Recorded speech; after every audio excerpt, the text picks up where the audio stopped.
The fall elections are less than 4 months from today. Tempers will rise even higher than they are now. That is guaranteed. Something awful could easily happen. Now, right now, is the time for progressive leaders to douse the fires that they set to calm their inflamed supporters. It is vital they do that. And yet they're doing the opposite. Now they're telling their followers that the President of the United States is a Russian spy, a traitor. The penalty for treason is death. Traitors, of course, must be overthrown. The mob screams, wild with rage. Democrats are banking that that rage will get their voters to the polls in November, and they may be right. It may. It may also destroy the country. Robert Petilla was a radio host and an attorney, and he joins us tonight. Robert, thank you for coming on. I have a question that I wanted to ask for a long time, someone on the left. Why the flag burning and the attacks on America? Why is this? These protests very often devolve into an attack on the country itself. Its symbols, this chant, America was never great, your founding fathers owned slaves. Why attack the whole country? Well, I think you can find extremists on both the left and the right who do things that are anti-American. The same way you have these protesters, you'll have the Charlottesville protesters on the other hand who are anti-American. I don't support any of these people who, if you don't like America, get out of America. If you're a neo-Nazi, get out of America. Well, I agree with that. Minutes. Look, I have no problem with that. But hold on. Okay, and I think it's a fair point. But the scale is very different. So you have the Charlottesville riot or whatever it was last August, a year ago. You haven't seen anything like that since. The NFL has been in a continuous controversy over kneeling during the national anthem, an attack on a national symbol.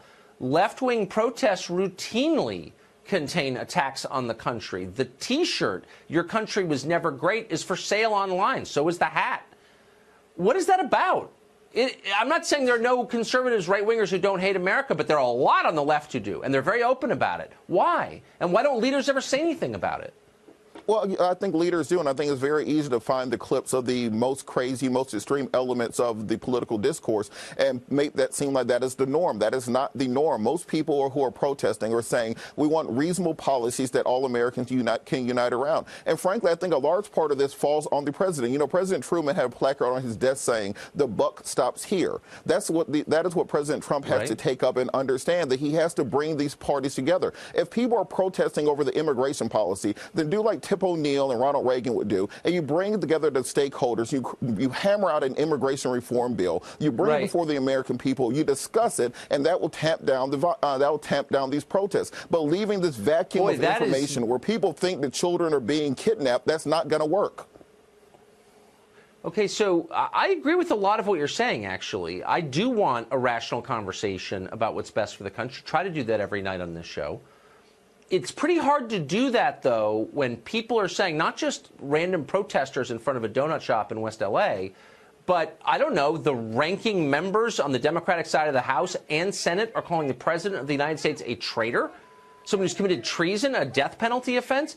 If you really believe the President was a Russian agent, as elected members of Congress have said today, then how could you do anything but try to overthrow him? That's not a predicate for reasonable discussion, is it?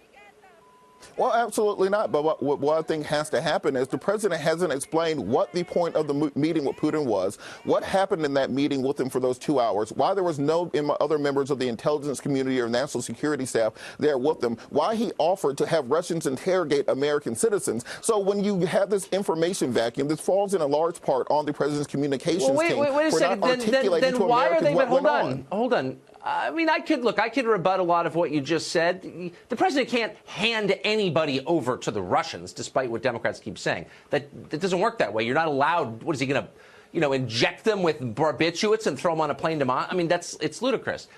But it's not my job to defend Trump. I'm just asking, if you don't know what happened, why are you jumping to the conclusion that he committed treason? That's what elected members of Congress are saying. They're using the word treason. If you really believed he was committing treason, why wouldn't you try to overthrow him or hurt him? Seriously.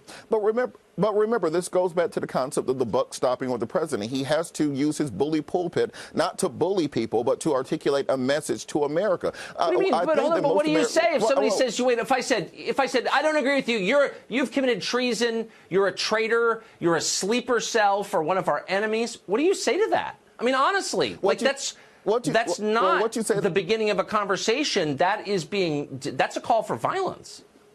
Look, Tucker, I practice criminal defense every day. And what ends up happening is people accuse your client of everything under the sun in the indictment. But what you do is argue back your point. You say that, well, the reason I was meeting with Putin was because we have interests in Syria that need to be articulated between the two parties. Because we have to work on oil and gas pipelines.